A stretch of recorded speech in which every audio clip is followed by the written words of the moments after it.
offering Twilight Saga Eclipse. Because if you think about it, the Twilight franchise has done more for the youth of today than any number of youth clubs and snooker halls ever could. Those snooker halls are brilliant. So it's been a year since we saw our Pat and his Just Friends co-star Kristen Stewart take to the silver screen together.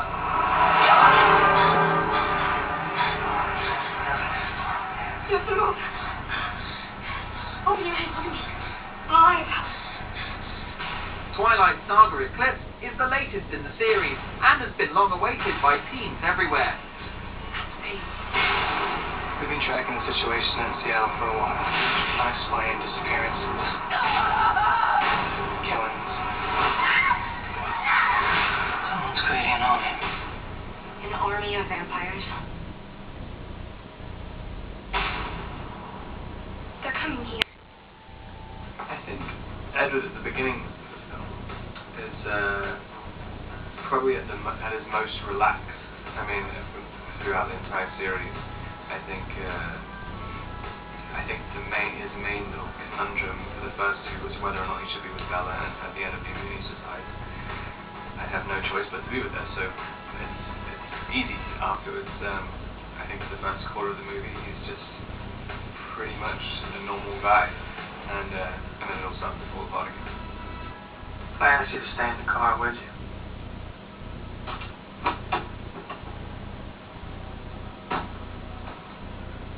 Of course not. At this point, Bella should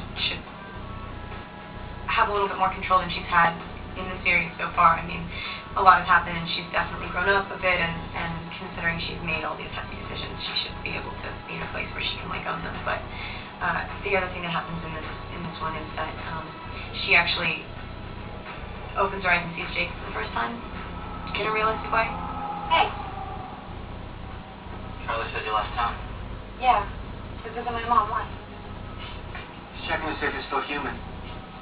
He's come to know his new self a little bit better. He's matured a lot. And that's kind of, he's a little frustrated at the beginning, too. If you're dying from an arm handicap, you should leave. Now. She has a right to know. She's the one the redhead wants. Victoria? I guess the main physical conflict is a bunch of newborn vampires charging down from Seattle. Down? I guess it's down. Yeah, they must be coming down. I don't know what American geography is. But somewhere. Coming from Seattle, wherever Seattle is. The Wolfpack and the Cullens are forced to team up together to protect Bella from Victoria and Riley and their newborn army. So it was a tough decision for Jacob and Edward to make because they hate each other so much, but they have one common goal, and that's to protect Bella. As long as we get to kill some vampires.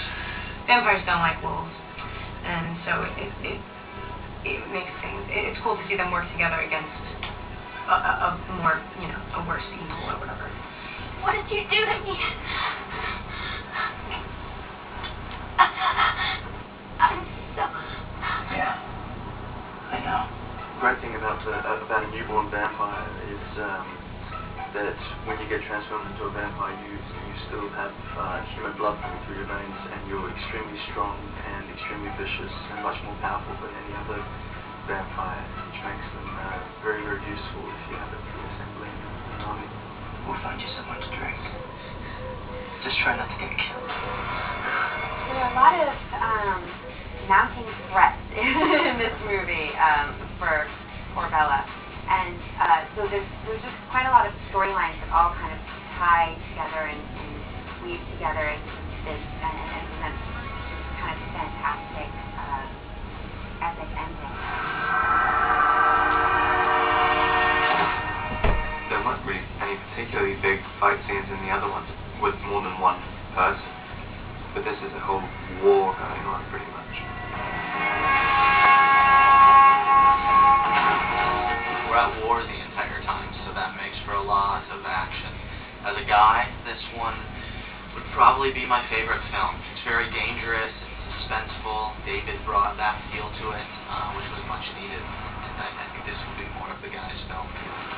Edward? If you ever touch her against your will again, Don't do this! she's not sure what she wants. Don't do this! Let me give you a clue.